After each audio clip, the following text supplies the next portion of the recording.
Saya Agustinus. Mari kita kenal Alkitab, karena Alkitab pembimbing hidup.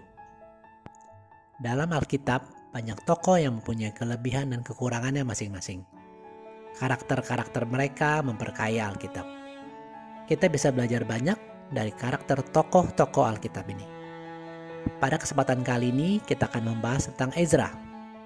Hampir semua sumber Yahudi dan Kristen, juga para ahli modern percaya bahwa pengarang kitab sejarah orang Yahudi yang ditulis setelah masa pembuangan, yaitu 1 dan 2 Tawarik, kitab Ezra, Nehemia, adalah ditulis oleh Ezra, seorang imam dan ahli Taurat.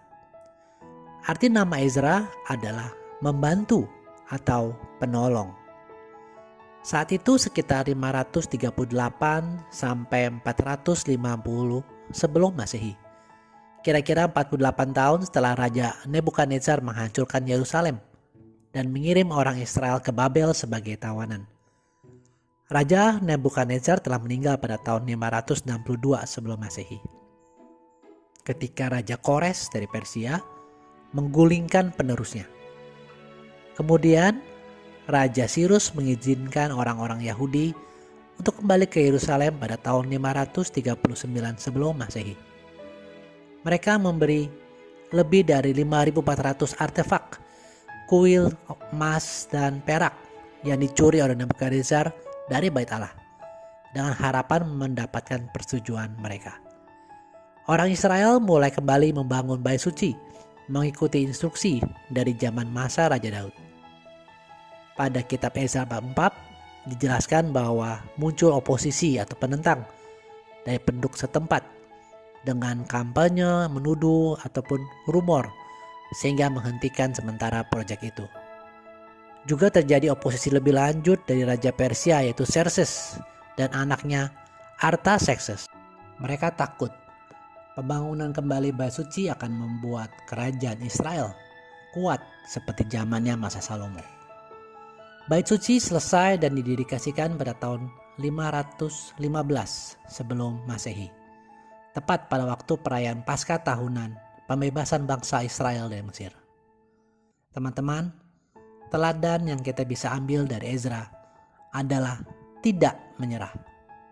Sebagian dari kita mungkin mempunyai kecenderungan untuk menyerah terlalu mudah. Kita menjadi lelah, frustasi, bahkan sering yakin bahwa Tuhan tidak bekerja dalam hidup kita. Tetapi Tuhan tidak pernah menyerah pada umatnya. Seringkali saat segala sesuatu tampak paling suram, Tuhan melakukan mujizat dan membawa perubahan terbesar dalam hidup kita. Contohnya seperti tadi kita baca, orang-orang Israel yang adalah awalnya tawanan bisa diizinkan oleh Raja Sirus untuk kembali ke tanah mereka, membawa banyak sekali artefak kuil dari Bait Suci Allah.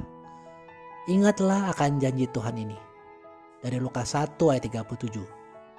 Sebab bagi Allah tidak ada yang mustahil. Dan dari Matius 19 ayat 26, Yesus memandang mereka dan berkata, bagi manusia hal ini tidak mungkin, tetapi bagi Allah segala sesuatu mungkin.